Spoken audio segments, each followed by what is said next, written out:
நண்பர்களே, ஜல்லிக்கட்டு சகோதரி ஜூலி அவர்கள் ஒரு கட்சி தலைவர் பேசியதை அது சார்ந்து ஒரு சில விமர்சனங்களை வைத்திருக்கிறார்.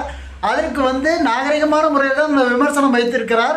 அதற்கும் அதே நாகரிகத்துடன் ஒரு கட்சியிலிருந்து ஒரு விமர்சனம் வைத்தால் பரவாயில்லை. கட்சியில் இருப்பவர்கள் அனைவரும் அவரை கண்டபடி சாடுகிறீர்கள். ஒரு ஆண்கள் சாடினார்கள் என்றால் கூட இரக்கமில்லை என்று கூறலாம்.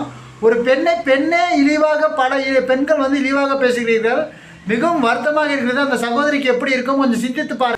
அதாவது பெண் உரிமை, பெண் சுதந்திரத்தை பற்றி பேசும் சில கட்சிகள் அந்த பேசுவதற்கு ஒரு விமர்சனங்களுக்கு பெண்களுக்கு உரிய உரிமையும் தர வேண்டும், சுதந்திரம் தர வேண்டும். அப்படி பேசும் பெண்களை நம்ம விமர்சித்தோம் என்றால் அடுத்தது யாராவது கட்சி சார்ந்தோ கட்சி விமர்சனம் சார்ந்தோ பெண்கள் பேச முன் வருவார்களா?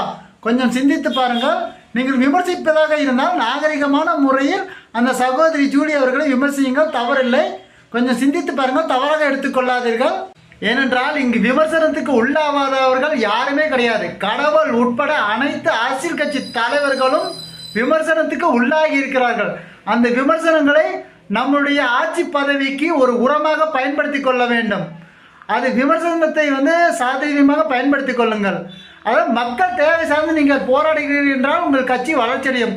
உதாரணத்துக்கு வேம்புதானம் ரயில்வே பாலம் விரிவாக்கம் செய்ய வேண்டும், அது போன்று சிந்தித்து பாருங்கள், தவறாக எடுத்துக்கொள்ளாதீர்கள். வணக்கம், நான் உங்கள் ஃபேஸ்புக் சரவணன். டாடா.